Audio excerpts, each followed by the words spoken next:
Okay, so without further ado, I'm going to hand you over to Dr. Deirdre Garvey, who will chair the morning session. Thank you very much. Thank you. Am I on? Okay. Thank you, Linda. Welcome back, everybody. Just before we start this morning, I might just say to you, just if you could all just make sure to have your phones on silent, and if we could try and just to make sure to have quietness when it's a big hall and it's difficult if there's any noise to hear the speakers. So we've slight changes to the schedule today, but we'll tell you about those as we go along. Just to give you a little bit of warning, we'd like to get a group photograph just before the coffee break in the courtyard. So I'll let you know at that time, but just if you could all kind of move swiftly to the courtyard at that time. So really delighted this morning to welcome Brendan Dunford. Again, many of us in Ireland will know Brendan, will know his work. Just saw him on television last week, I think. So Brendan is founder of and a volunteer with BurrenBeo Trust, which is a charity dedicated to promoting and enabling community stewardship across Ireland. And within BurrenBeo, Brendan works directly on projects including the Hare's Corner, Farming for Nature, Project Reform, Burren Winterage Weekend. Between 2005 and 2022, he led an award-winning Burren Life project and its successor, the Burren Programme. So Brendan is a fellow of Ashcoca's global network of social entrepreneurs and was awarded an honorary doctorate by the University of Galway in 2018 for his work in championing farmland biodiversity. He is author of Farming on the Burren and co-author of the Farming for Nature Handbook. And he's originally from a farming background in County Waterford, and he spent over 25 years living and working in the Burren region, which is in County Clare. So delighted to welcome Brendan this morning. Also, we're going to do a question answers for Brendan directly after his session this morning. Thanks, Brendan. Thank you. Thanks very much, Deirdre, and thanks for the invitation, Linda, and everybody involved here. So it's great to be here today. I drove up from County Clare, about 2 hours south of here, and it's nearly worth it just to see the swifts in the courtyard. I don't think I'd ever seen a swift before that I recognised, so thanks, Linda, for that introduction. It made my journey worthwhile. It's thrilling. So I was thinking, a whole conference on swifts, all these people, who knew? It's fantastic. So it's great to be here to be part of it. I'm admittedly know very little about birds in general and swifts in particular, but I do love nature. And this morning I'm going to talk for 20 minutes about some of the work that we've been doing to help restore nature across farmland and privately owned land across Ireland. I'm starting with this image from the beautiful Burren landscape. This is a festival we hold every year called the Burren Winterage Weekend. And I put this up here because, well, two reasons. First of all, I think when we talk about nature restoration, it's all of us, really. Everybody has a role to play, so it's not just one or two people. Secondly, my presentation is a logo-free, funder-free presentation. So I wanted to kind of put this slide up to recognize the fact that I'm here giving this talk, but the reason I am here is because of lots of other people, team members, funders, partners, sponsors. So this is a big thank you to all of them, and of course to all of you for being here this morning. I grew up in a small farm in County Waterford, and I just put this slide up. This is from the farm where two rivers meet, and there's a beautiful oak woodland. And I grew up at a time in Ireland when the relationship with the land was very intimate. So every field had a name, every cow had a name. We worked on the farm, we ate from the farm. Most of the work was done manually by hand. 50 years later, it's just such a different world, isn't it? Our relationship, the intimacy of our relationship with nature, particularly in the agricultural world, has changed profoundly. And nature can handle change, but so much change over such a short time has really challenged nature to respond. So I grew up on a farm. As I said to Deirdre, I went off to college then and became an engineer. Never took to it. Spent 4 years studying engineering and decided I would be the world's worst engineer. So I basically quit after a few hours in the job. And I traveled the world for 10 years, and I came back then to study environmental science in Dublin, and ended up being offered a PhD in a place called the Burren, which is this beautiful limestone landscape in counties Clare and Galway. And my job there as a PhD researcher was to tell the story about how farming had evolved and how it had impacted on biodiversity within the landscape. So the Burren is a very special place. About 70% of our native plant life is found there. Lots of archaeology, incredible geology as well, and a lot of mystery. See the white horse here, so a lot of folklore and a lot of cultural heritage as well. It's a very special place. It's a kind of a repository for our national heritage. So I set off doing my quadrats. I'm still doing some of these today, looking at the flora across the Burren, and then speaking with the farmers about the management. And by living in the Burren, I built up a very good relationship with the farmers, and they gave me a lot of trust and a lot of really good local knowledge. And so I married the science with the local knowledge to produce a thesis, which is all about farming for nature in the Burren, basically. And we eventually published a little book called Farming in the Burren, telling the story that these landscapes aren't apart from people, nor people apart from them, but people are very much part of the story of our Irish landscapes and our Irish biodiversity. And if we want to sustain these landscapes in future, places like the Burren, we need to do it with people, with farmers, hand in hand. So that book gives farmers a sense of involvement and ownership and engagement that they didn't feel before. Because I think with nature conservation, there's so much science and there's so many experts now that a lot of people on the ground are left feeling stupid, like what do we know kind of thing. So with this book, I think farmers felt that we're being recognized, we're being acknowledged. And the consequence of that was that they came on board for a European Life project called Burren Life. So it was one of the first projects, at least from Ireland, where the farmers, along with the nature conservation people from the National Parks and Wildlife Service and the Department of Agriculture, Teagasc, came together to look at a project around farming and nature. So the Burren Life project, it was really 5 years of co-creation of a blueprint for sustainable farming in the Burren, looking at negative activities, finding solutions and publishing best practice. So looking at best systems of grazing, of feeding animals, of providing infrastructure, of tackling invasive species. It's a fabulous project, and it won a lot of awards subsequently at Europe because it was a case of working with farmers, using their knowledge, using their hard work, their land, and using them also to demonstrate the outcomes. So the co-creation between the farmer and the scientist developed this really cool blueprint for sustainable farming. The true measure of success is that was rolled out across the Burren in using CAP funding in a program for the Burren called the Burren Program, which ran for 12 years. And I just wanted to share a couple of the findings from that, because I think it's really quite interesting working with farmers. So really we were trying to bring farmers with us in a new direction to try to reimagine farming and try to say to farmers, look, your role isn't just about food production. It's about producing all these other ecosystem services like biodiversity supports, clean water, beautiful landscapes, cultural heritage. The problem is you're only being paid for one outcome, often at the expense of all the others. So we wanted to create a blueprint and convince farmers that this is the future, not just food, but also ecosystem services. And I always try to simplify things because sometimes we're quite complicated in how we communicate. But if I was to summarize our approach in retrospect, what really worked, it was really three things. It's the pocket, the head, and the heart. And I think that's those things are really important. I think, first of all, farming is a business. It has to pay. So we basically created a payment system for these ecosystem services. The second thing is the head piece, the knowledge, the information. If you want to farm for beef or dairy, you know where to go. If you want to farm for nature, for swifts or something like that, where do you get the information? Well, I know now where you get the information, Linda. But also you need a heart piece.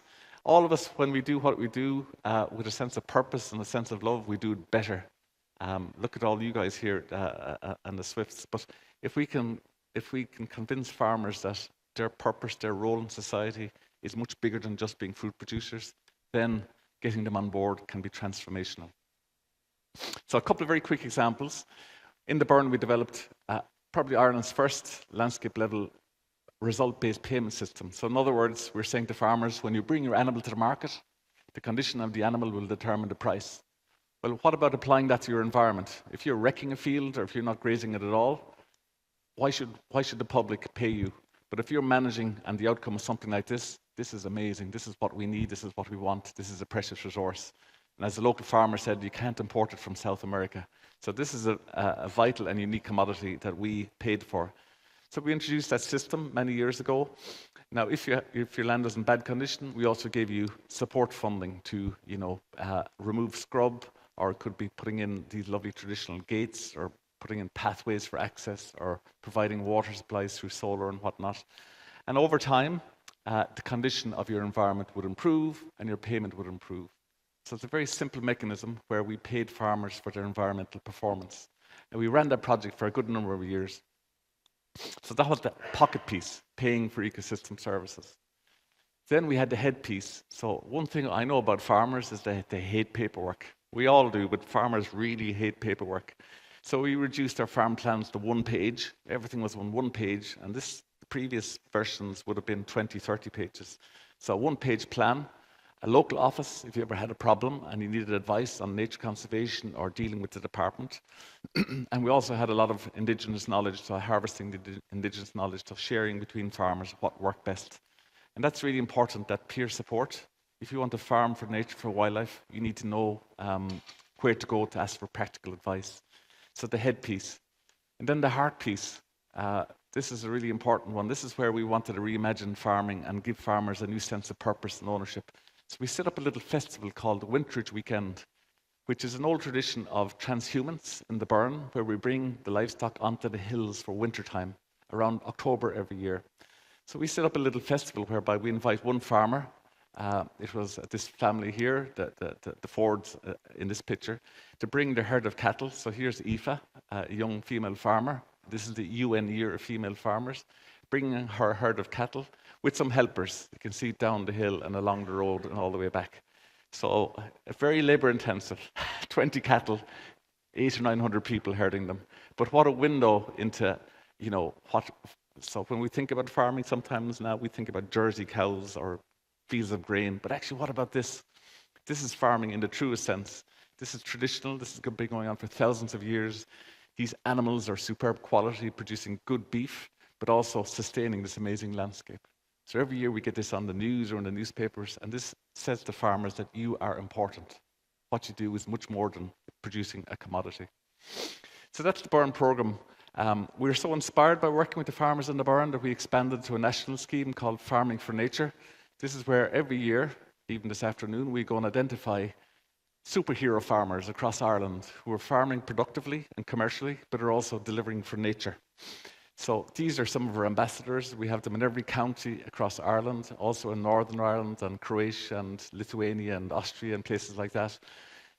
During the summer, those farmers host walks showing off their wildlife. We have a mentorship program called the Horse's Mouth, where farmers give each other peer support at the horse's mouth.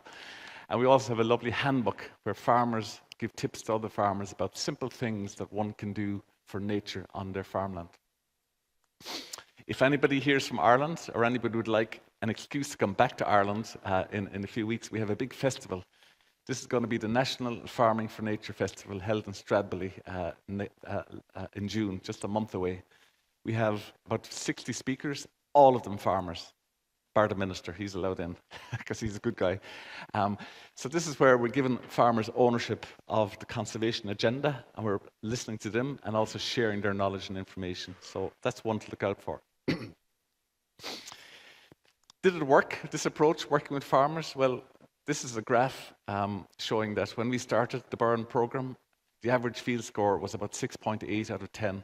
And by the time we finished in 2022, it was about 7.9 out of 10. It was a phenomenal improvement. The landscape came back to life. Walls had been restored, watering points had been fixed up, invasive species had been removed, and the landscape looked just even better, if that's possible. An independent audit showed that for every 10 million we put in, there was a return on investment of about 3.3 minimal. So investing in nature is a good investment. It's a sound investment for the public purse, and it's important to have the information to show that.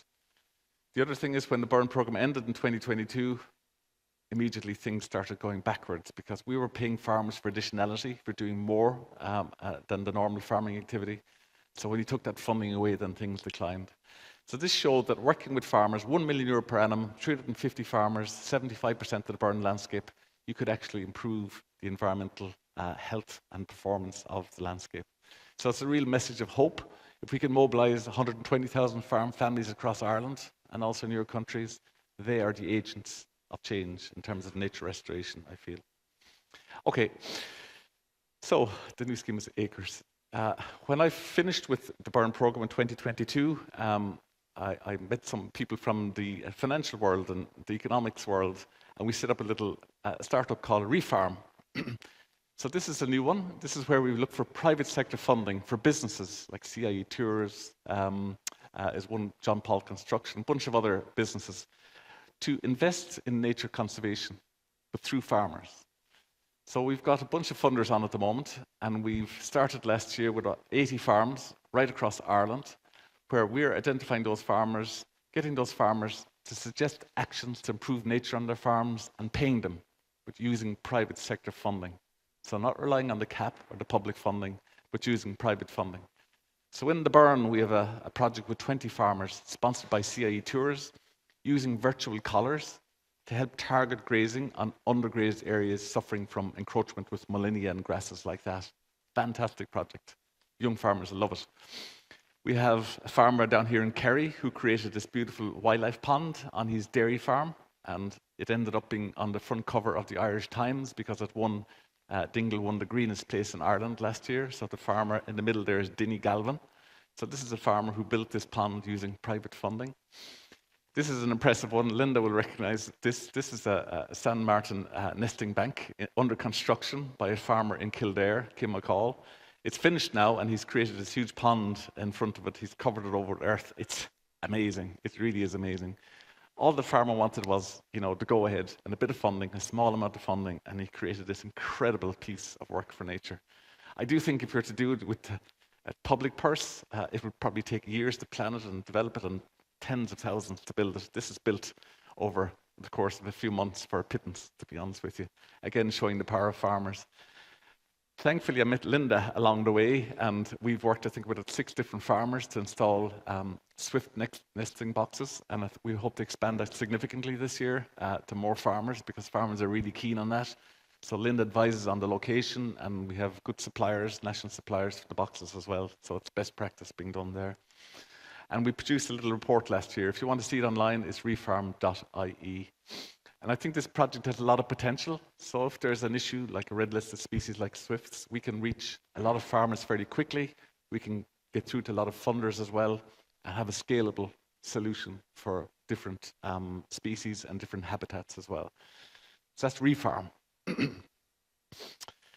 Secondly, I'm going to show you another project by a little charity that I volunteer with called BurrenBeo. So when we talk about nature conservation, as I said before, one of the biggest issues is that there's a kind of disconnect now between people and place, people and nature.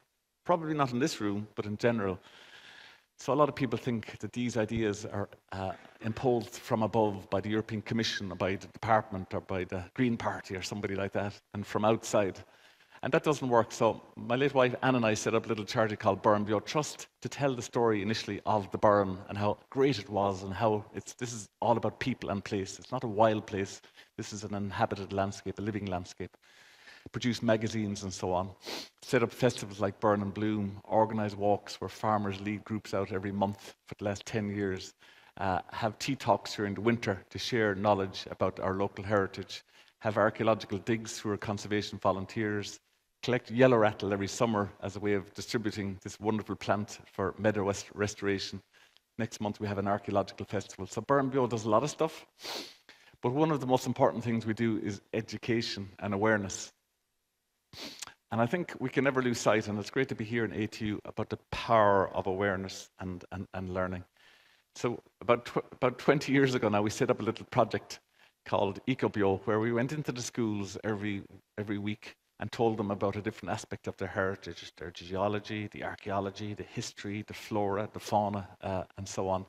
And at the end of the program, these little girls became burn experts, because they kept telling me I was the burn expert, but I said, no, you've been around here much longer than me. You're the experts. So I had this little course. But one day I was coming into the school and I talked to them the week before about the Burren's flora and all the orchids that you'll get in the Burren, and they were so excited. They'd never heard this before. They were thrilled with the whole thing. And then I came back the following week to tell them about the fauna, the birds and the animals, and this is what greeted me. All these feathers in the lawn has gone, oh my God, this is a disaster. They're butchering birds out there, and I'm supposed to be telling them about it. These two girls came hurtling out, and these are in their 30s now, these girls. They said, we have to show you this. I said, what is it? What's happened? And they said, well, do you remember last week you told us about the common spotted orchid with the lovely dappled leaf? And I said, yeah, I remember that. And they said, well, we found some in our lawn right here, and we marked it using the feathers from the previously dead crow. And I said, that is amazing, girls. You found it. And then they said, we found some more and marked those and marked them all. And I said, that is incredible. You went to such huge efforts just to show me that. Thank you. I'm so pleased with it. And they said, no, we didn't do it to show you. I said, well, why did you go to all this trouble? They said, well, the guy with the lawnmower is coming on a Wednesday. And we didn't want him to cut down our lovely orchids. I was going, yes, this is fantastic.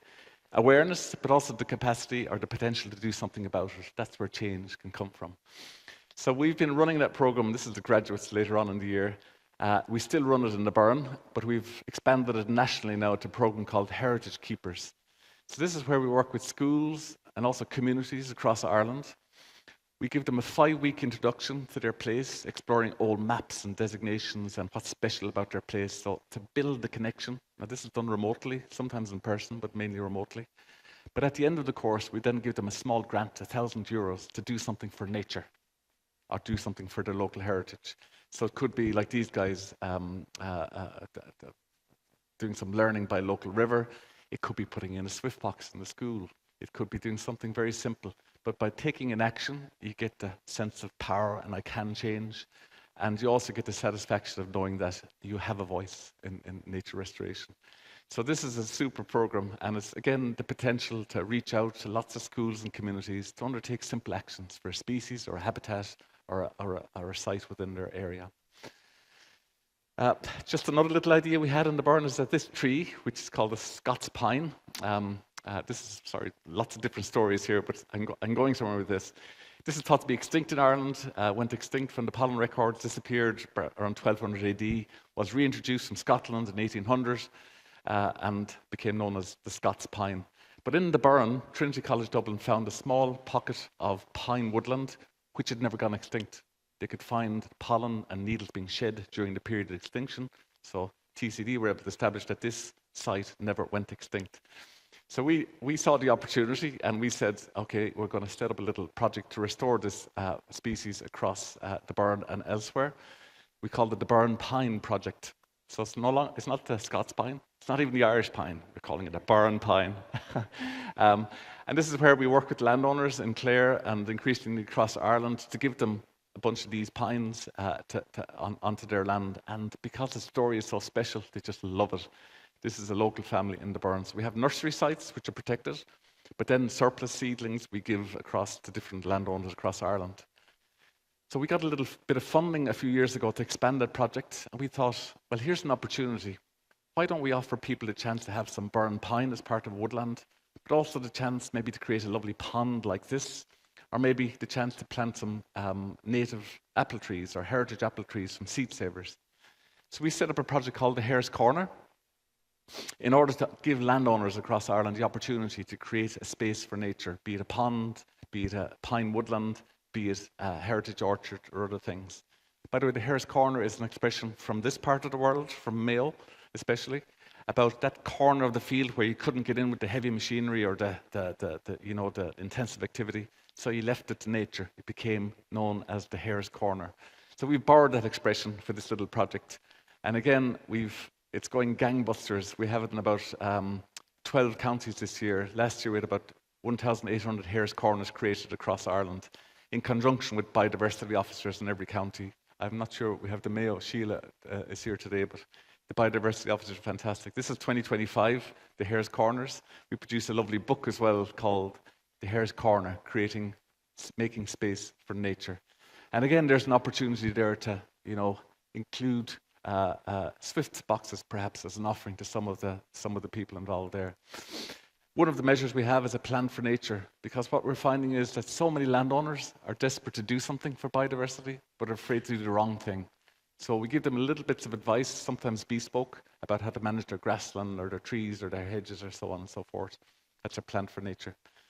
So finishing off, because I think I'm just about on time, supporting Swifts, we have some beautiful models now, stuff like the Hare's Corner. We've got heritage keepers for schools and communities. So the Hare's Corner applies to any person with access to land. The heritage keepers is for schools and communities. So here's a little group of school kids building a pond, a wildlife pond, in case you're wondering what they're at. And then we have Refarm, which targets farmers. So these are all simple, but very beautiful and impactful little ideas in order to involve people for nature, because I think we can't always rely on the authorities or on the public funding to get us where we need to go. So our efforts in BurrenBeo, and these are all BurrenBeo projects, are to mobilise landowners across Ireland to make the difference. So that's it. One final little story from the Burren. This is another picture of a Wintridge walk, and I really like this picture, all the people running back, but I love the cows looking on like tourists. The whole thing is inverted, so these cows are wondering what the hell is going on here. But it reminds me of a story from the Burren about a man called Lon MacLeofa, who was a famous figure. He had one leg and three arms. He would through which he could bound across landscapes. But his three arms are very handy because he was a swordsmith for Tuatha De Danann. The center arm would hold the sword by the handle and twist it around as he banged away with the other two hands. But that wasn't his claim to fame. That wasn't really enough. His claim to fame was he had this amazing cow called the Bó Glas Gainach. And the Bó Glas Gainach was so famous that people came from all across Ireland to see it. And the cause of its fame was the fact that it was so productive. It would fill any vessel with milk. No matter how big the vessel or the bucket, the Bó Glas Gainach would fill it with milk. So this was Lon's claim to fame. He was the owner of this amazing cow. And the Burren is the only place in Ireland fertile enough to keep that cow. So anyhow, that was all going well until one day two people came and they laid a bet with Lon that they had a vessel that the cow would never fill. And he took their bet because he was arrogant. He didn't care. He said, bring it on. So they brought back a sieve. And this is a little mural from the school kids from that school I showed you before. So they milked the cow into the sieve, and the cow's milk flowed through the sieve and out into 7 streams and ran across the landscape. The cow was shocked. But they kept on milking until the cow died on the spot. And where she died, grass will never grow. It's a bare piece of ground. Lon had to leave the mountain. He was penniless. He'd nothing. He'd lost his wonderful cow, so he'd nothing to rely on. Even his sword making wasn't enough. But today, where the cow died, 7 streams emerge, and they run across the landscape, and they fall over a little cliff face in a town called Teasca, and they call it Shocht Shroha na Teasca, the 7 streams of the overflowing. And they still run today in memory of that cow. So this story is a parable about sustainability going back thousands of years. If we abuse or neglect the resource of the land or the livestock, we lose everything. But if we look after it, it will sustain us into the future. So thousands of years ago, they were talking about sustainability through the medium of the cow, and we need to remember that today. So that's the story to end up with. If you want any more information, there's a bunch of stuff. These are some of my colleagues in BurrenBeo, and these are some of the websites as well. But thank you all for your patience and listening to me this morning. Thank you very much.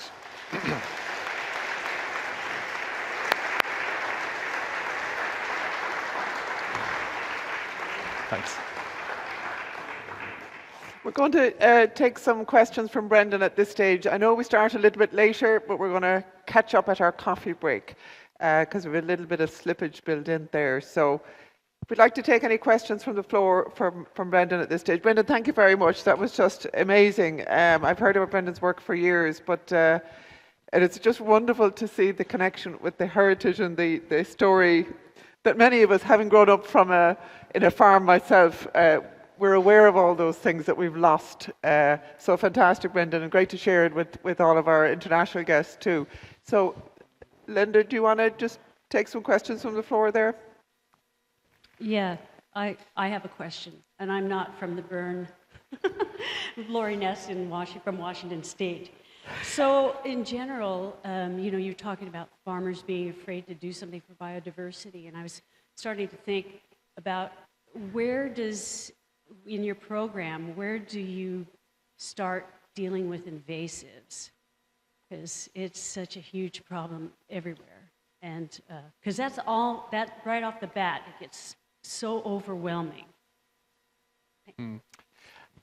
They're not in the Burren, we dealt with a lot of native invasives. So this is working with farmers to remove invasives from their land. The grasslands in the Burren are quite rare, so we had some native species coming in, especially prunus and corylus. So we would have worked with farmers, supporting them with good science on how best to do it, but also providing an incentive through this result-based system that by managing your invasives, you'll improve your environmental performance and get a higher dividend for your land every year. So that was the approach that we used there. In the broader programs, these national programs, we don't have invasives because primarily we're trying to focus on entry-level steps which are positive and immediately impactful. Not that the removal of invasives isn't, but we want to start people on the journey with a very positive engagement, like creating a pond or a woodland or something like that. So something positive, both because that's more conducive to people. Invasives at that level are harder to sell, but also for funders, I think, when we're initially funding, we want to show high impact for our investment. That's not to say that in future we can't address that. Some of our communities would be doing plans around invasive control, but we don't have the funding, the capacity to support them to do that. But it's a huge issue. And in the Irish context, there is a very good native invasive species unit in the National Biodiversity Data Centre in Waterford, who we collaborate with as well. Thank you. We have another question here, Linda.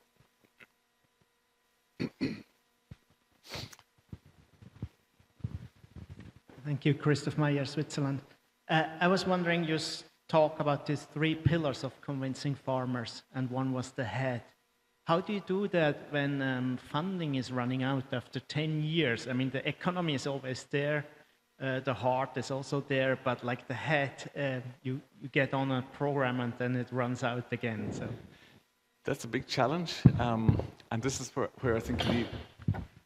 This is where I'd call that the pocket, but this is where you need different sources of funding. Public funding is the big pot. That's where a lot of funding is, but it's cyclical. So every 7 years, it stops before it starts again. So I do think that other forms of funding, philanthropic and private corporate funding, are important for additionality, but also for continuity of funding. The head piece, to me, is about the advice and the support. And I think when you work with farmers, the voice they listen to most is that of another farmer. So we invest a lot in peer-to-peer learning, so knowledge sharing between farmers. So if you're a dairy farmer who's done certain actions, we try and match you with another dairy farmer who would like to undertake actions. The second thing I'd say about the head piece is that I think farming, especially on designated areas, so SACs, Natura 2000 sites, has become a very complicated business. There's lots of rules and regulations to prevent a wrong thing from happening, but sometimes they prevent the right thing from happening as well. So it's really important that we as professionals provide the advice to farmers and support them with the administration and the bureaucracy to try and cut through the paperwork so that they can do the right thing. So there's lots of different elements. It's not easy, but it can be done. Yeah. Thank you. Okay, so one more question here. Hi, I'm Diane Jorgensen Quinn from North America. I was totally expecting you to mention sheep. You didn't mention sheep. No, I didn't mention sheep. I didn't mention sheep in the Burren because we have very few sheep left in the Burren where we work. In the context of farming for nature and our ambassadors, we have quite a few sheep farmers, hill sheep farmers especially, who I suppose are champions of in their case is sustainable management. So obviously sheep can be a huge problem if the numbers are wrong and if the timing is wrong, if the feeding regime is wrong. So I suppose our connection with sheep farmers would be through ambassadors who stock sustainably and manage their sheep in a way that respects the biodiversity. But I suppose our big thing with relevance to sheep farming would be if you have a result-based payment systems which take account of the condition of your pasture, and if you heavily graze with sheep, your score is going to plummet. But if you graze sustainably, be it with sheep or with cattle or with horses, then your score will increase. So we've created a penalty for the wrong type of farming, be it with sheep or with cattle, but an incentive to farmers in a sustainable way, whether it be with sheep or with cattle. So I think obviously there's a big issue with sheep farming in the past. I do think it's getting better. And I think our response would be to share information about best practice and to incentivize the right grazing regime. I hope that answers your question. Thank you. Okay. We'll take one more question and then... We okay? Do we have... Okay, we'll have a chance at the Q&A at the end anyhow. Thank you very much, Brendan. Thank you. Thank you.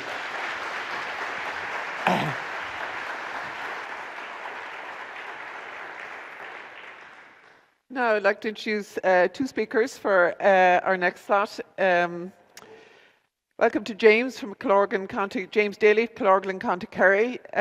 We've had a lot of Cork people the last 2 days, so delighted we have somebody from Kerry at last.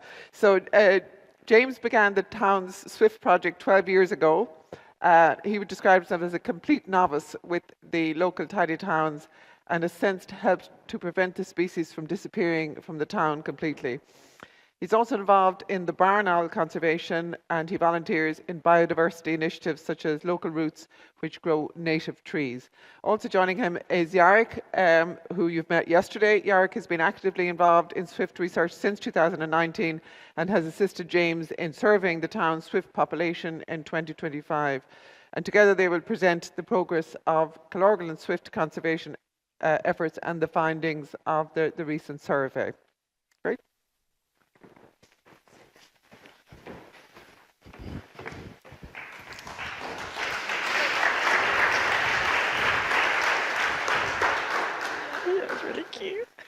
Thank you, Deirdre. So we are very excited to tell you a very interesting conservation story of what could be a typical Irish town that was just about to lose its swift population if it wasn't for a couple of coincidences and the intervention of this great man, James, who is our swift hero up in County Kerry. So Killorglin, just to give people idea of where Killorglin is. So this is the map highlighting where we are at the moment, which is Castlebar. And this is where Killorglin is. This is in County Kerry, down south. So, as I mentioned, Killorglin was just about, could have been just another town that lost its swift population. So now I'm gonna move on, I'm gonna pass the microphone down to James, and he's gonna tell us a story of how he got involved with swift conservation and just sort of his progress over the years and some of his adventures. So, James.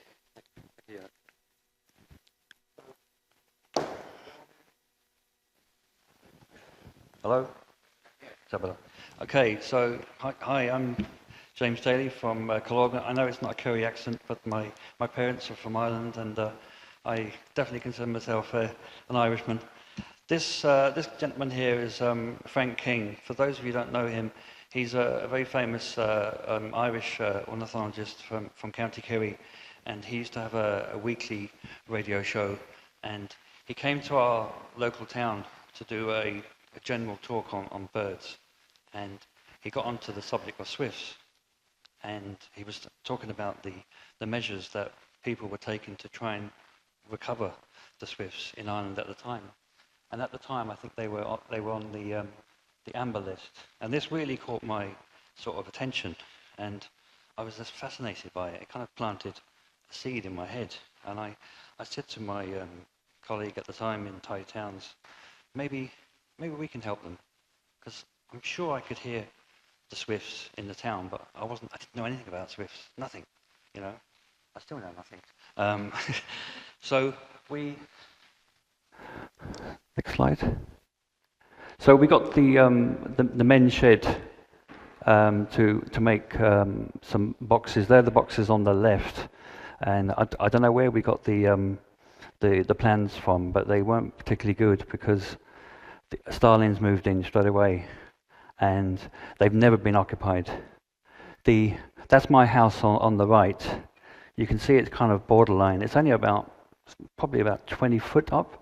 I bought that box from Birdwatch Island, and you can just see. Is that what do I?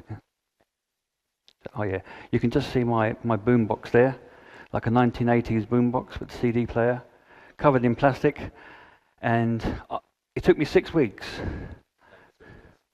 How do I get that to play now? Just press green, is it? Oh yeah. So this is 6 weeks. So that's obviously that's the boom, that's the CD playing. But you'll watch now in a minute.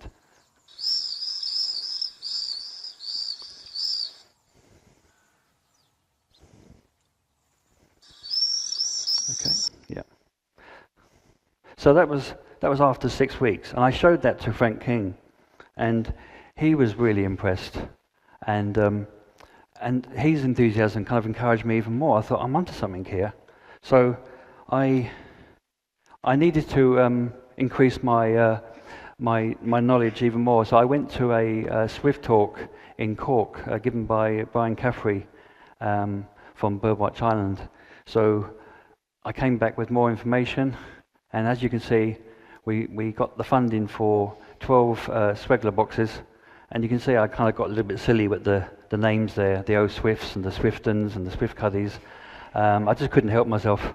You can see on the right there, I made the nest cups, but I actually ended up taking them out after 3 or 4 years because they're quite bulky, and I was worried about the eggs spilling around the back, and so I actually took them all out.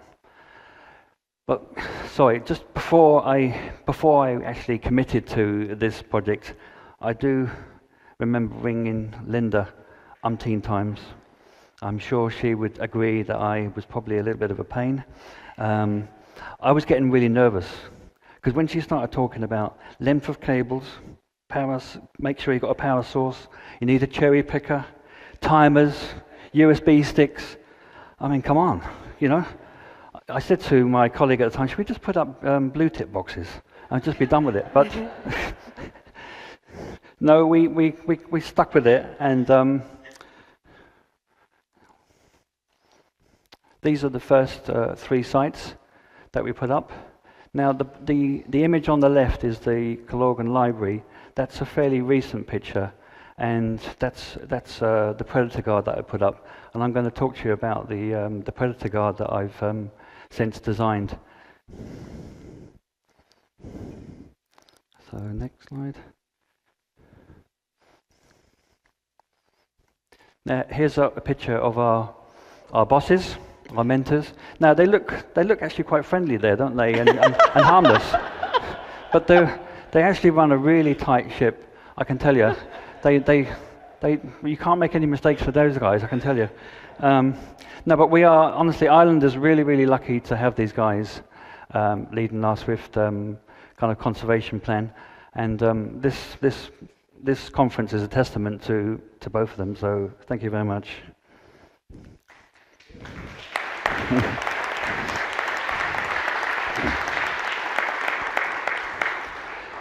So Chris and Linda came to Killorglin in 2016 to do a talk on Swifts, and after the talk we did a survey of Killorglin with about 10 or 12 other volunteers, and we only found 3 confirmed sites. So very low, really low. So there was 2 in the church and 1 in Market Street. And I actually haven't told you this, Linda, but the church, when we were putting up boxes there only 2 years ago, when I was up on the cherry picker, I could see that there was fairly crude cement and block work done. And I said to the builder, what's the story? And he said, oh, the previous parish priest wanted to block up the holes because there were jackdaws and pigeons getting in. So we lost those 2 sites. And I always wondered what happened to them. So that kind of confirmed it. So that was very, very unfortunate. So this is like boxes in more recent times. This is us actually putting up those boxes at the church, the very same church, and that's Mark, who I was asking about the blockage. And this was 2 years ago in June. While we were actually putting the boxes up, swifts were flying by several times. So I told Mark, I said, will you hurry up? They want to move in, you know? And so when we came down from the teleporter, Mark went to his van. The guy operating the machine, he came out, and I'm not sure if he was just humouring me or, you know, pretending to be interested, but he was asking me about the swifts, and the swifts were still flying by. And I didn't even have the swift call system turned on. And I took a very shaky video, and unfortunately I can't show you that video because I do swear in it, and so we didn't include that today.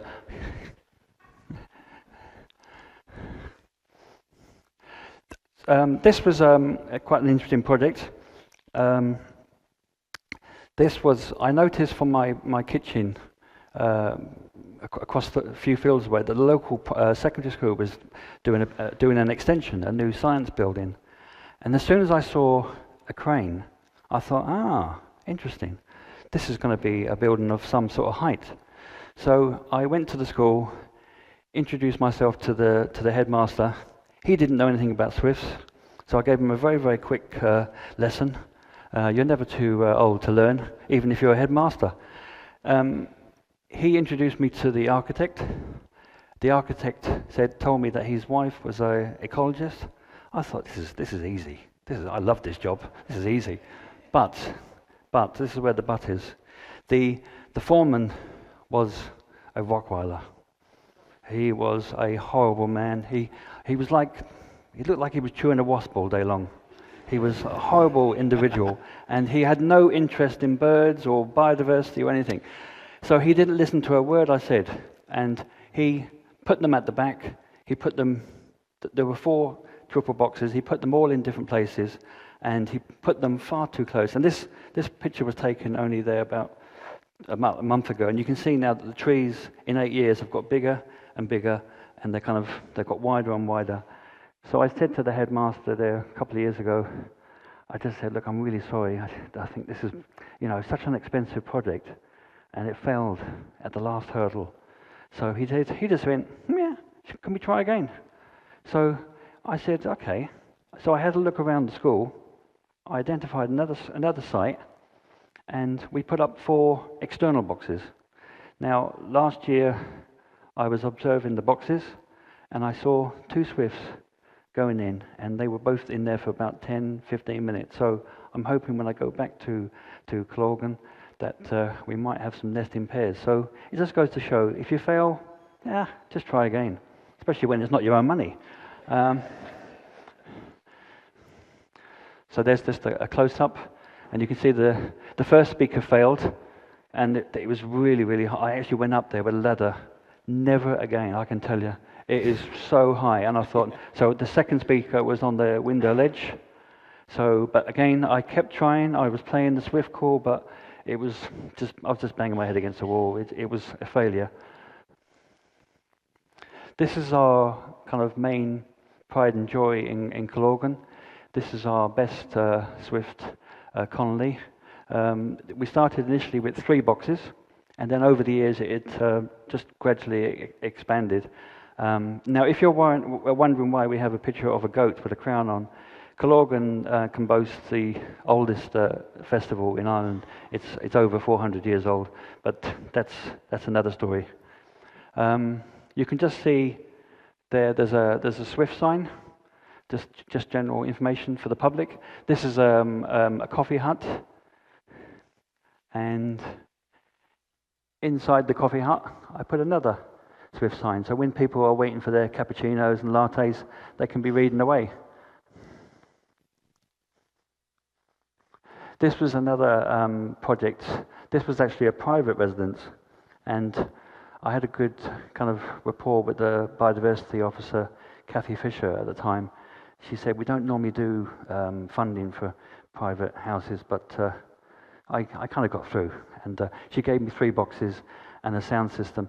Now, unfortunately, the gentleman that did up the house, he never put the speaker on because he had an accident in Holland and died, so it never got completed. So a sad story.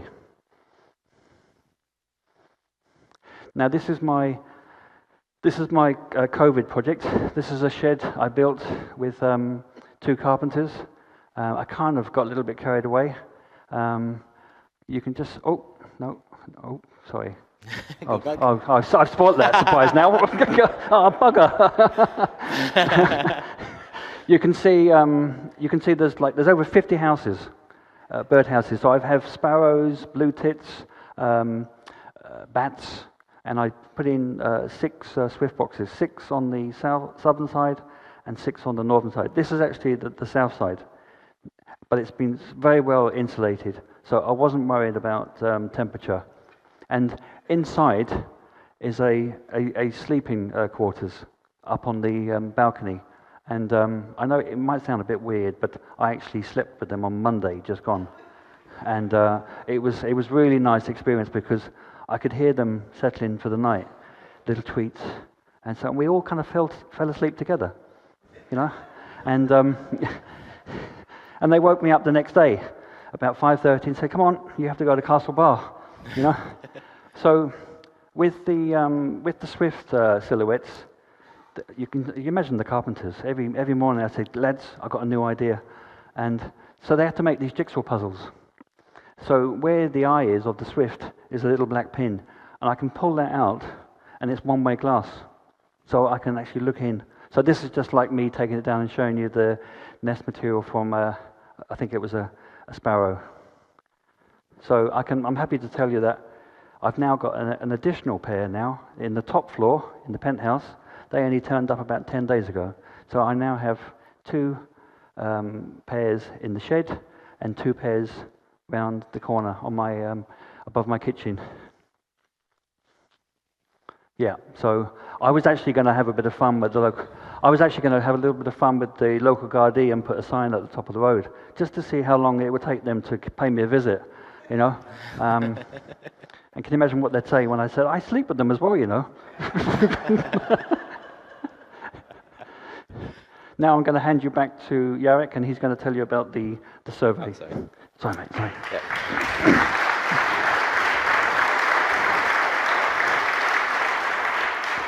Yeah. So my part will be very, very quick. In 2025, County Kerry Biodiversity Officer Eleanor Turner asked me to pay a visit to Killorglin and survey the town because she heard of, obviously she knew James very well at this stage, but she heard that he put a lot of swift boxes in the town, and they just wanted to see what was the progress of it. So I went there in June 2025.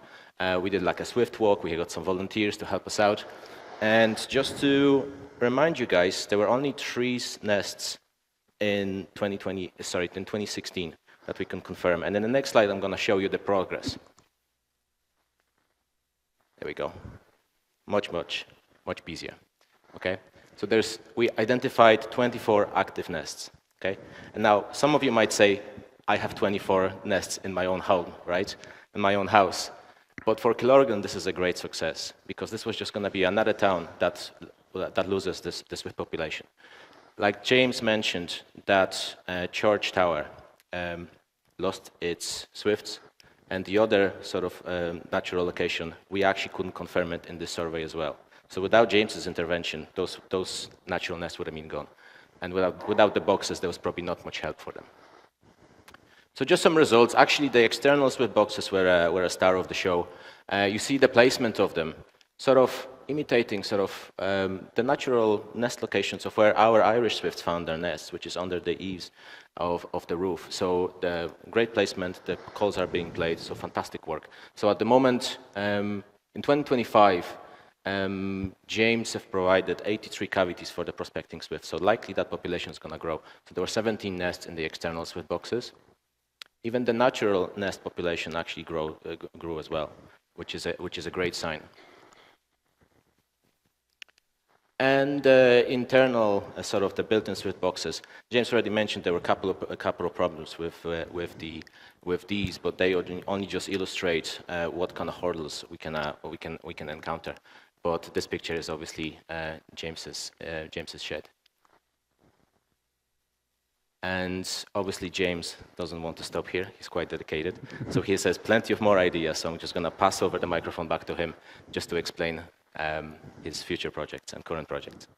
Thank you. So the image on the left is Tralee Fire Station, and those boxes went up February this year. And the fireman, Jono, sent me a video there on Tuesday, and there are Swifts banging and looking very, very eagerly. So that's looking really, really positive.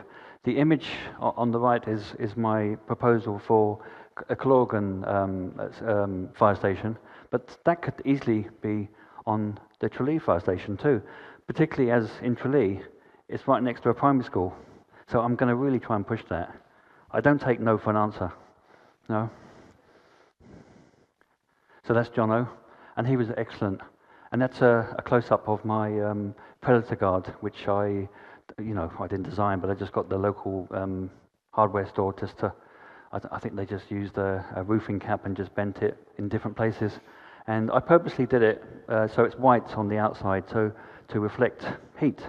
And it's a lot cooler today, but you can see that the heat we've had in the last 2 days, any additional heat is possibly going to be a problem for them. But if anybody wants to see that, it's actually down on the table, down the far left.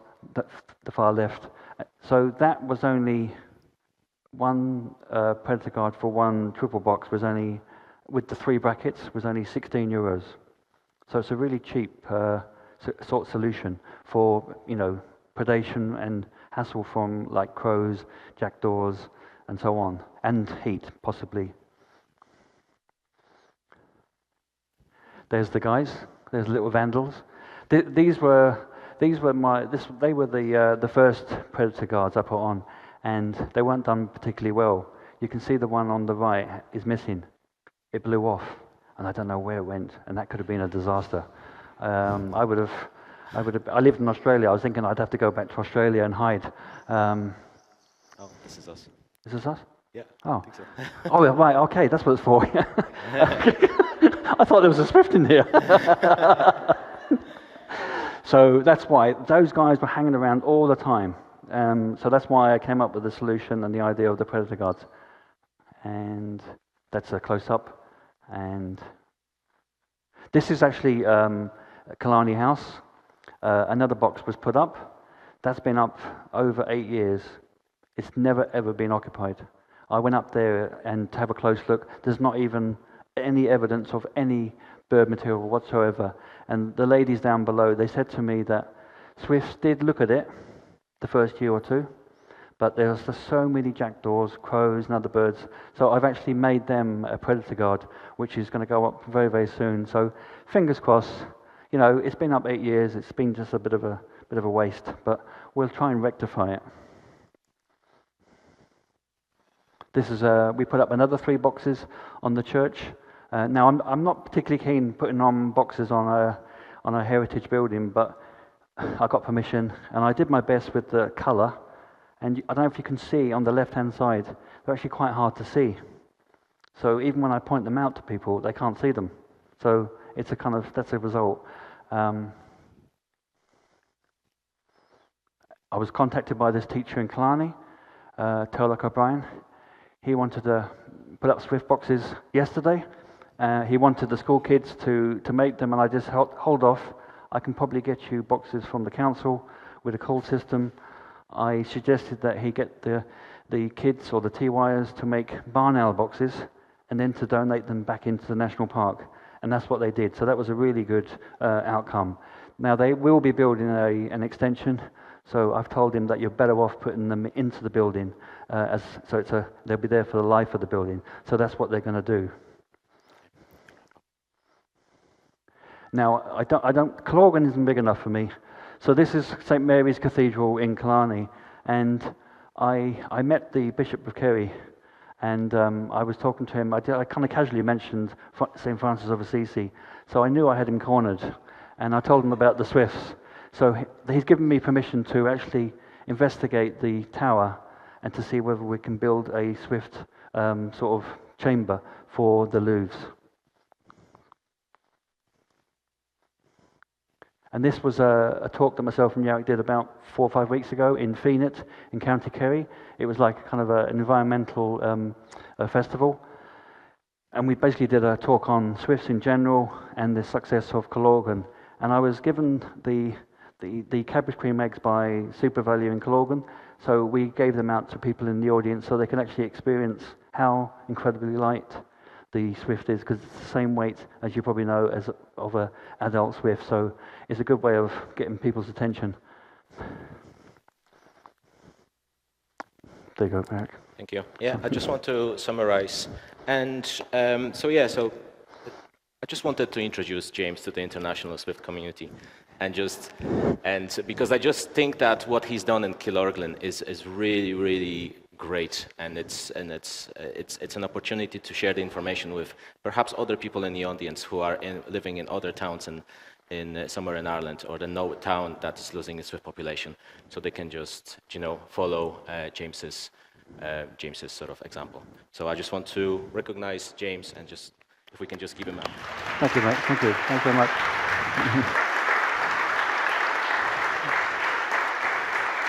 And just the last few words.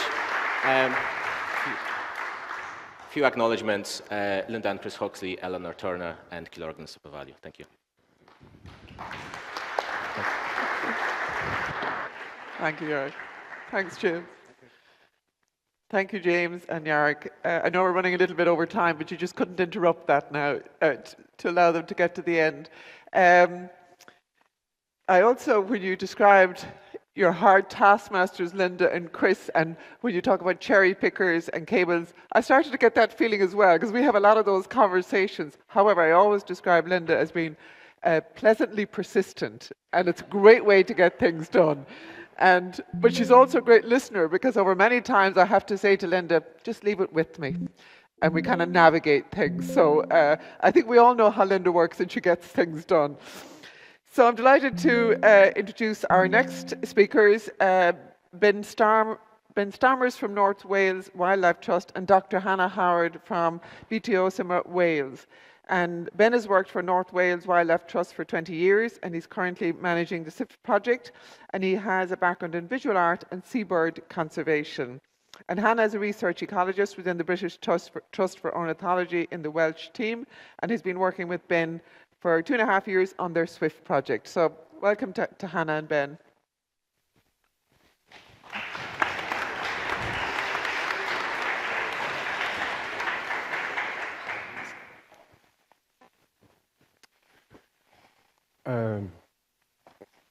Diolch yn fawr iawn i chi gyd am y cyfle I cynrychioli Gogledd Cymru yma mewn cynhadledd rhyngwladol.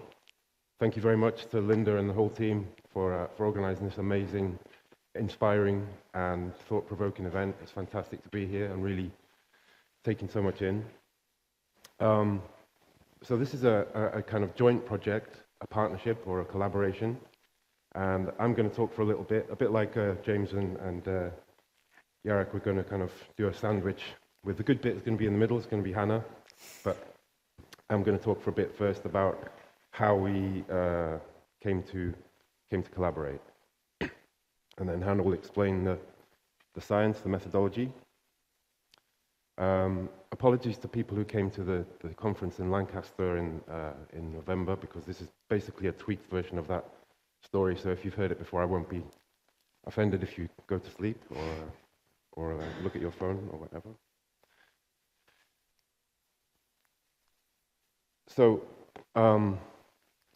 for people who don't know North Wales, it's quite a varied landscape where I come from, and it's a mixture of habitats. You know, there's some lowland, there's some coast, but quite a lot of North Wales is largely unpopulated upland, so there's not a lot of nesting habitat for swift for a start, and it's quite treeless. There's some sheep. I'm going to mention sheep for our North American friend. So it's possible that although swifts are found throughout the whole of North Wales, it's possible that they've always been, or in recent times anyway, a lower density than maybe other parts of Britain because of that habitat and that topography. To give you the picture about swifts in Wales in general, the figures that we have from BBS, from BTO, which is a way of monitoring year on year, they're down by 76% in the last 30 years. So that makes them the fastest declining bird species we have in Wales. And they've just recently, in the last month and a half, they've been actually designated as a Section 7 species by our government in Wales, meaning that the government has to take all reasonable measures to address that decline or to boost populations. So they're not doing well in Wales in general. So we started working with the North Wales Wildlife Trust, which is, by the way, a non-governmental organisation. We're a charity.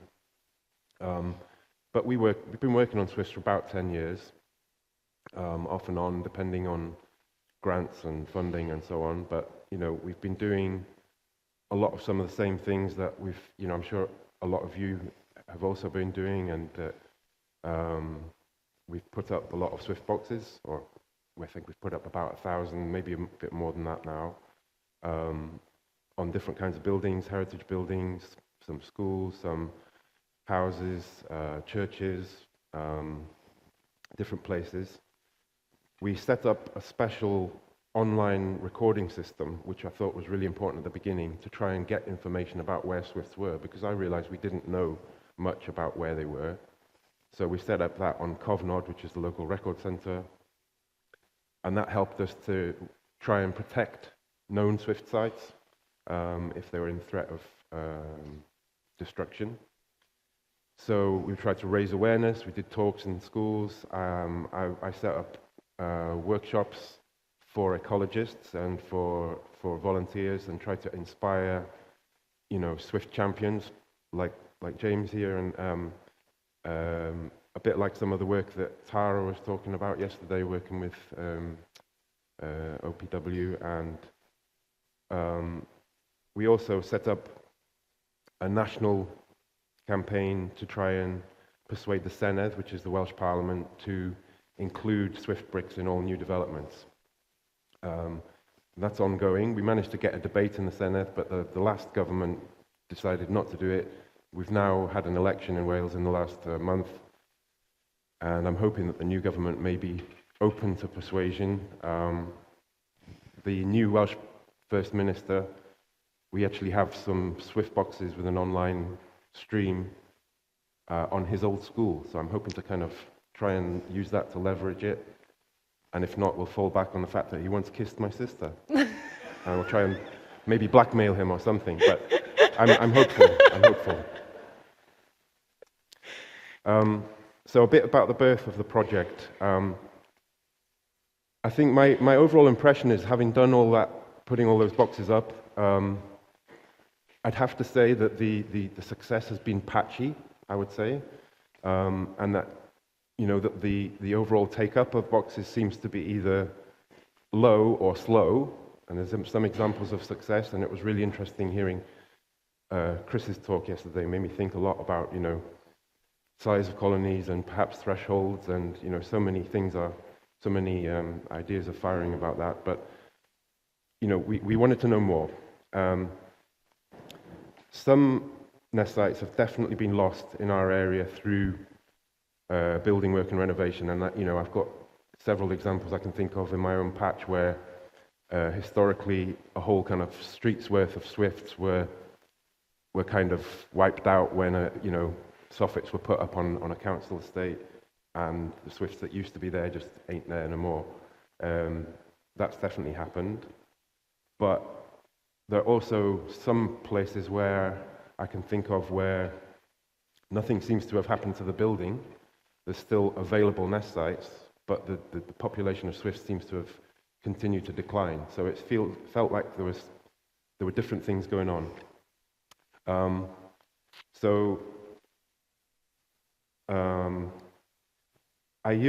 been wondering, I wanted to know why that was happening, and could there be something to do with the availability of food, the habitat? Could that be part of the reason why I'm seeing success in some areas and not in others? So we do have some examples of success, and this is one from Penmachno, which is a little village in the Conwy Valley, where it happens to be surrounded by pretty nice habitat. There's wooded valley, there's river, there's wet meadows, there's also lots of nice old stone buildings, but there seems to be plenty of swifts, but also lots of swallows and house martins. And I've been thinking, could these things be connected? So this is a wetland in Anglesey, in the north of our country, managed by the RSPB. It's a really nice, diverse bog, really.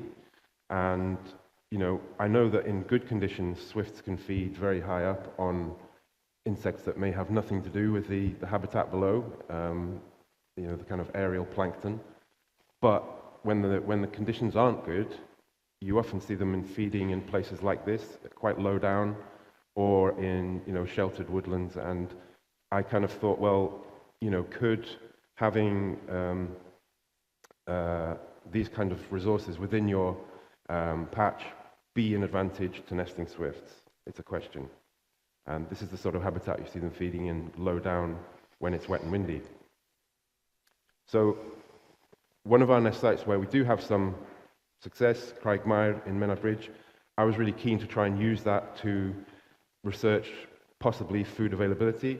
So I contacted Rachel Taylor, who's the head of British Trust for Ornithology in Wales, and she came up with this methodology, this idea about how we could non-intrusively monitor potentially feeding rates in swifts. And I'm going to let Hannah explain to you how the methodology works.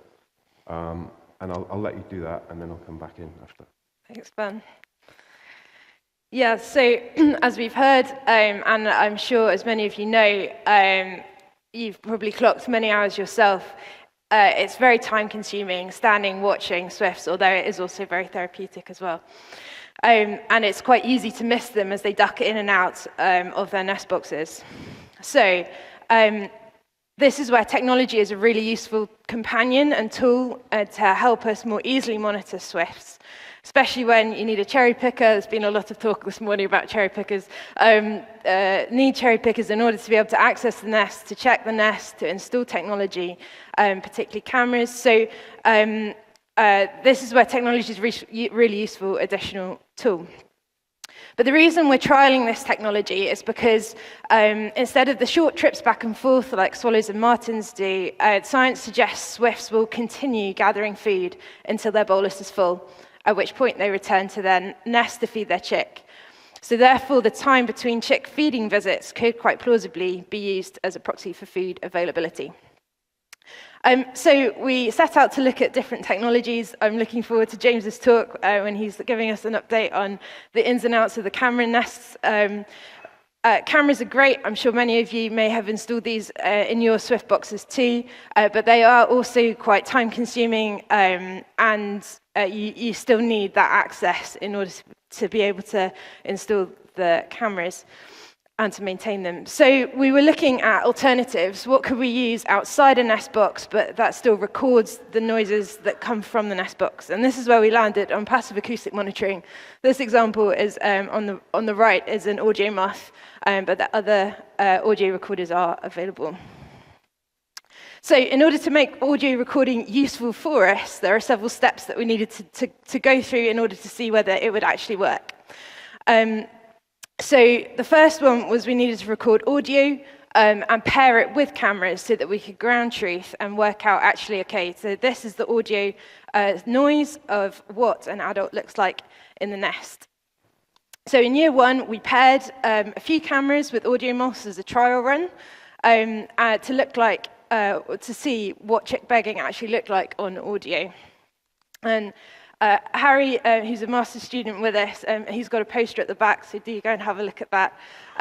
Went through lots and lots of video footage manually to find these feeding events and record how long they were, and also the dates and times. So then we could then look at the audio to see if we could pick up begging calls.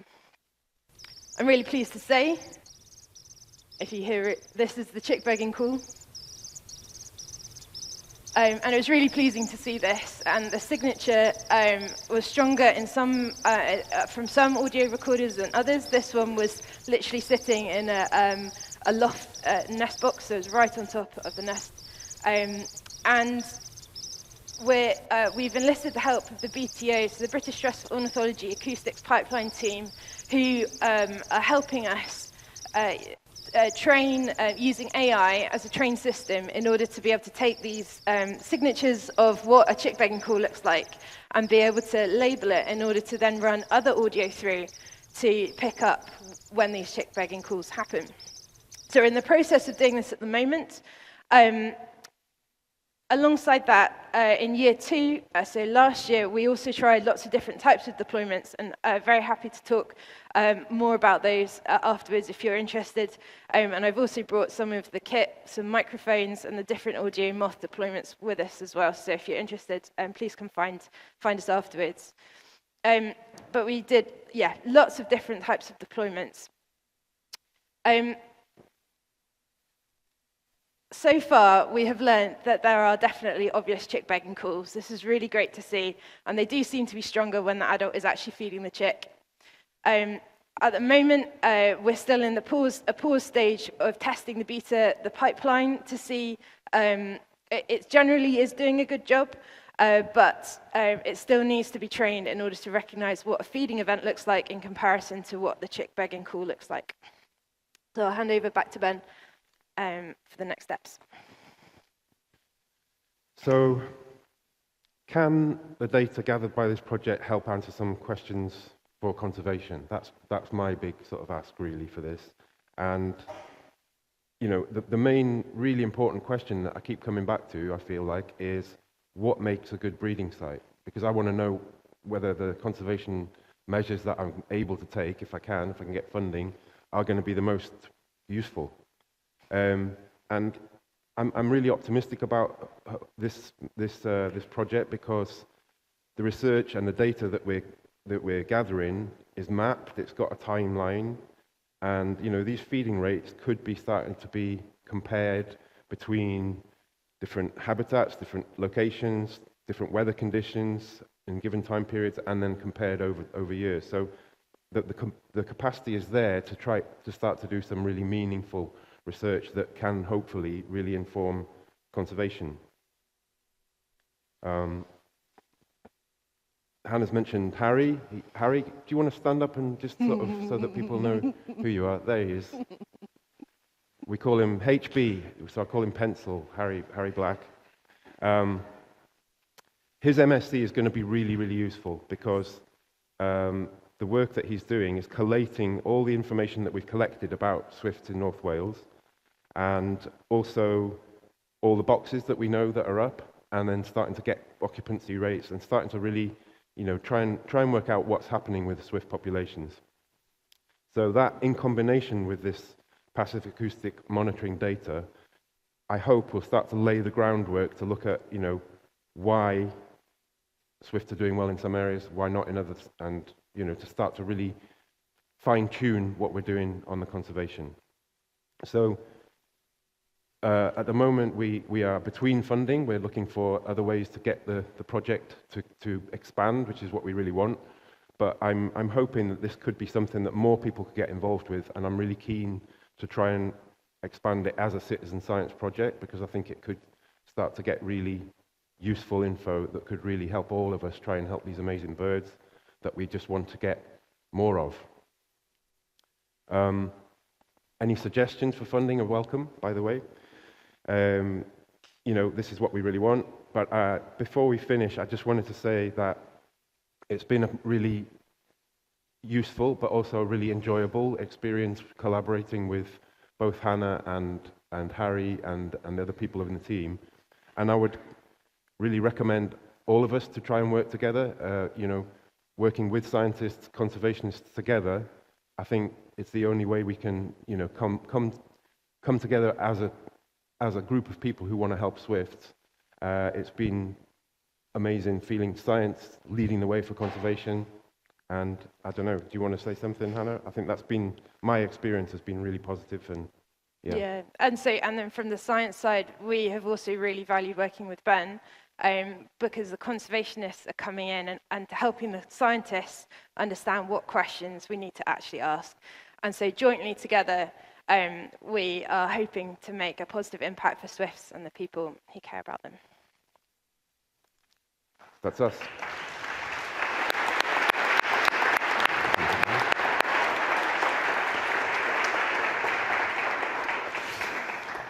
Thank you very much, Ben and Hannah. So our last speaker before our coffee break, we're catching up a little bit of time here, so we'll probably aiming to have coffee break about 11 o'clock. So welcome to Sophie Twiss from the Natural History Society of Cadiz. I hope I'm pronouncing that correctly.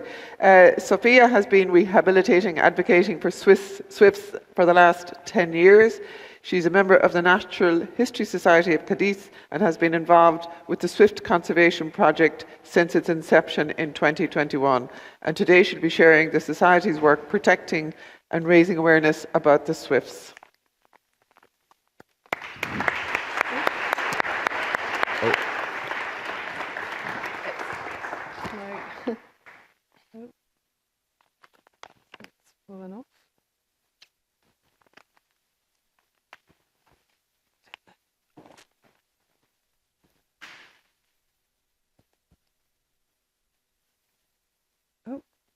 You can hear me? Yeah? Okay, the microphone's working, yeah. Okay, so today I'm going to speak about swift conservation in the province of Cadiz. I'm here representing the Natural History Society, which runs 2 swift projects. It's a non-profit organization of scientists and people from different disciplines who are interested in conservation. And many of the projects are run in collaboration with the zoo in Jerez and with the University of Cadiz. There are many researchers and students who are also members of the Natural History Society. First, I'm going to introduce myself to provide a bit of context. I'm Sophie, and I'm an artist, and I also work for a technology company. I'm actually from Durham in the north of England, but I've lived in Cadiz for the past 18 years. These are some of the examples of the work I've made, which I'm not going to speak about, other than to say that I'm interested in how humans relate to and engage with the natural environment. Now, I first became involved with swifts about 10 years ago, when a friend brought me to care for, and I was immediately captivated. I completely fell in love with these very special and otherworldly creatures. After these first 2 swifts, I cared for a lot more swifts, sand swallows and house martins. Birds seemed to just find a way to me, which is what happens when you become known as the bird person locally. And at this time, there was no project with the Natural History Society. I'm going to play this video.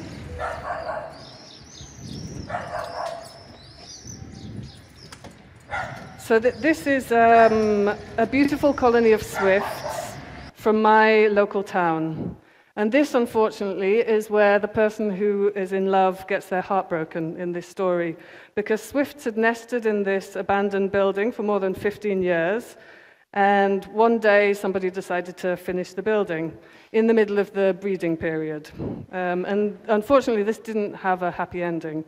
But this was very educational for me, and it was the same year as the Swift project started with the Natural History Society, and it's really where I found like a network of support and began to understand some of the sort of complex issues facing swifts, because whilst they're a protected species whilst they're breeding, there's absolutely no obligation for people to introduce compensatory measures once a colony like this has been removed. Unfortunately, this is another video of the colony in the Head de la Frontera where I live.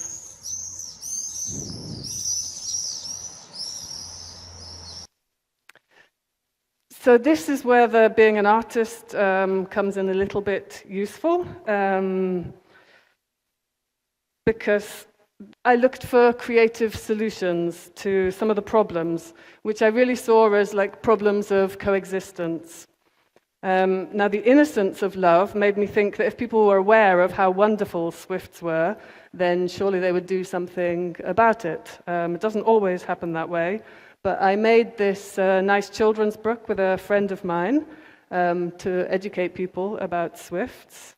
My partner is actually a developer, and he made me an application so that we could map nests in my local town. My daughter, my teenage daughter, made a short film about what happened with the swift colony in the local town that we lost, which has been really useful and has been it's being shown this year in another festival in Spain, so it's really kind of served for something. And I work with schools in my local town where we put nest boxes up. So back to, this is the province of Cadiz, which is in the very southern tip of Spain, closest to Africa. Obviously a very important route for migratory birds, being the closest crossing point between Europe and Africa. And we have 5 species of swifts breeding in the province of Cadiz. There are actually 6 species of swift in Spain, but 5 of them can be seen in Cadiz because they're breeding there. The plain swift is in the Canary Islands, but it can occasionally be seen as a visitor. So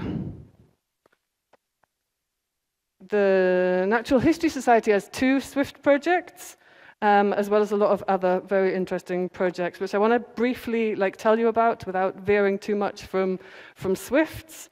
There's a project with spoonbills, which monitors the migration of spoonbills, which in 2012 pinpointed the exact location which all spoonbills use to cross when they're migrating to Africa.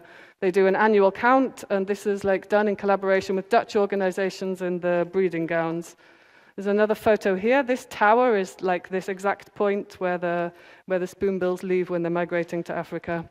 The kind of poster child of the Natural History Society is the reintroduction of the northern bald ibis, really exciting. This was a critically endangered, extinct in Spain, critically endangered species worldwide. And this has been a successful reintroduction program. There's a collaboration with an Austrian reintroduction program, and there is actually recently opened a center in Catalonia, which is linking the migration between this Austrian project and Spain. There's a lesser kestrel project, which is using a nesting tower and hacking, and they've been installing nest boxes in towns around the area because the kestrels, like our friends the swifts, have been suffering from renovation projects disturbing nesting sites. And there's lots of other, just so many projects, botany, bats, rare mollusks, moths, beetles, and really, as an artist, finding endless inspiration. It can be really hard to know what to do on a weekend sometimes. Am I animal tracking or, doing a botany workshop? So the Natural History Society really do a lot of amazing work. But this is the Little Swift project, which is the study of a colony of little swifts in the port of Chipiona. This is the largest colony in Europe. There are about 140 nests, and the birds nest in the port, which is actually the fish trading building. So the fish come in one side and kind of get taken out the other side. I'm going to move the slide here. You can see in this in the middle picture at the bottom there, recently this low roof had to be installed because this is where the fish are picked up from, and it was seen as a sanitation risk to have the birds nesting above.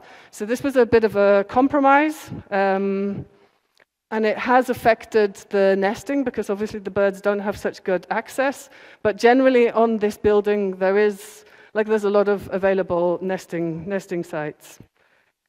And I was there a few weeks ago, and we saw pallid swift, common swift, the little swift, and white-rumped swift, which was really exciting. And you can see swifts here year-round, and there's also crag martins that roost there in winter. This is an informational poster, which is like installed on this port building, which is really important because I think it's like especially important to do this kind of community work, which helps people to appreciate the importance of the colony and really how unique it is. I think I have another image here. No, I don't. I have a video.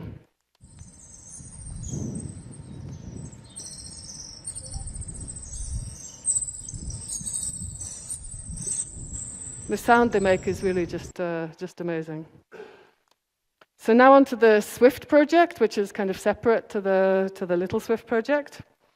This was set up in 2021 as a response to the growing number of grounded swifts and the saturation of the rescue centres, who really didn't have the capacity to deal with the amount of swifts that they were getting. And anyone who's hand-reared swifts will know that it's very time-consuming. This was all done with the formal agreement of the rescue centre and the governing body of Andalucia. And it's a joint project with the Natural History Society and the zoo, because veterinary care is provided for all of the initial assessments for birds that come in. Now, swifts are a protected species. You need permission to care for one. But there is this little contradiction, which if you find a swift, it's unlikely that anyone is going to come and pick it up for you, because geographical distances in Cadiz can be a bit of a challenge. Now, this map here actually shows the food collection points that we set up for volunteers so that they can go to collect food for the swifts that they're caring for. But it gives you an idea of the challenge that we face, because it can take maybe 2 hours to get from one point of the province to where the zoo or the rescue centre is. So you might get a call from somebody who's found a swift, and they might do what they call. They put the bird in a box. But if you tell that person you're going to have to make a 5-hour round trip in order to take it to a rescue centre, most people are not going to do that. But this is where the work of the volunteers really has been absolutely amazing, because this network of volunteers exists also for transport. So often through a friend of a friend or a contact, we can get a lot of these birds kind of taken to the vets and to the rescue centre for these initial assessments. And like the colony that I showed you in my local town, these scenarios repeat themselves quite a lot. And also having this network of volunteers is really useful for alerting the press and for denouncing nest destructions to the authorities. Now, the 4 pillars of the project are the volunteer network, as I said, the rescue centres, the investigation that goes on parallel, and education and awareness.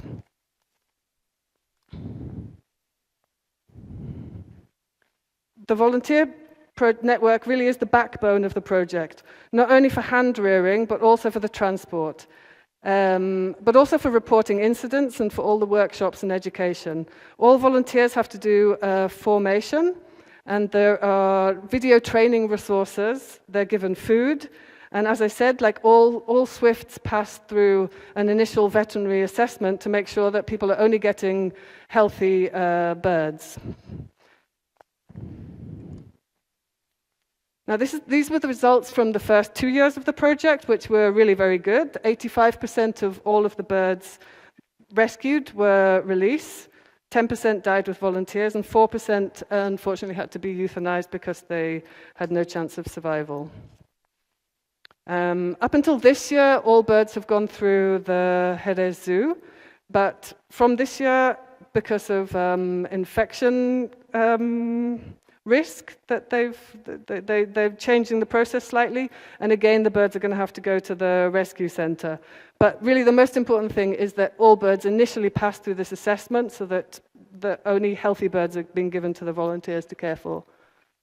Now, investigation is also like an important thing that happens during the process. Data is collected from all of the swifts that come in.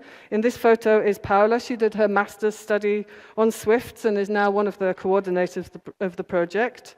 Fostering was started on a small test scale last year in an established colony, and there are plans to expand on that this year.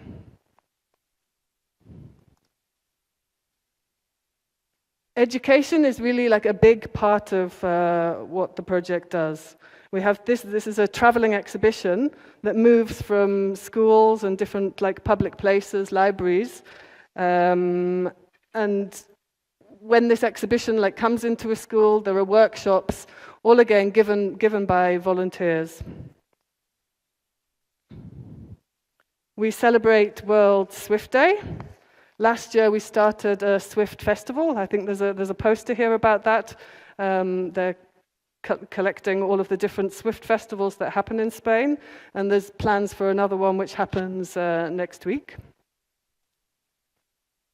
There have been nest box making workshops, which have been then installed in many schools and public buildings. And there's a lot of effort put into communication.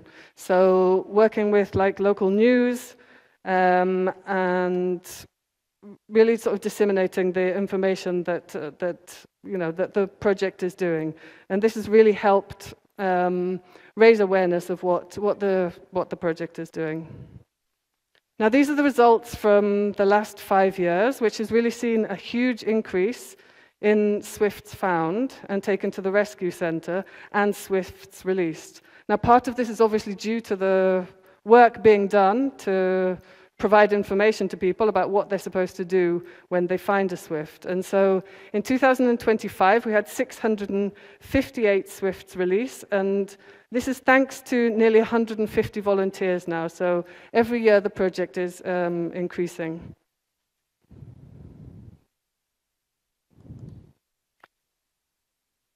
Now, I wanted to point out a few curiosities that have happened over the years that were surprising, at least to me. I'm not going to speak about some of the horrors because there have been quite a few of those. But here we have a swift with leucism, which is like reduced pigmentation. I'd never seen that before, but that was really unusual. And on the right here, we had this very strange case. Somebody called up saying that they'd found a swift that had its wings cut off. And I mean, that might sound horrific, but as I said, we have seen horrendous things. But actually, on X-ray, what they saw was that this swift was just born deformed without wings. And it was actually a very heavy chick, so the parents had fed it up to a certain point, and then it had either fallen or been pushed out of the nest. And of course, this one had to be euthanized because it had no chance of survival. This was also curious. We had these birds nesting on a window ledge. This was a flat that nobody had been into for a while, and they were literally just nesting on the window ledge there. And fortunately, the people were sympathetic and were they just put a curtain up there and didn't bother them. But this nest would have been then removed after that. And another story that I also wanted to tell, which was also very strange for me, I'd never heard this before, and this happened earlier this year, just about a month ago. We had somebody call up to say that they'd found a swift. They put it in a box, they did what they're told, they're waiting, and then they called up again to say that the swift was really distressed, and they were kind of worried about this, and then it laid an egg, which I've never heard of before, but it laid an egg in a box whilst it was waiting to be taken to a rescue centre, which was, really unusual. So thank you. These are some links to the Natural History Society. Yeah.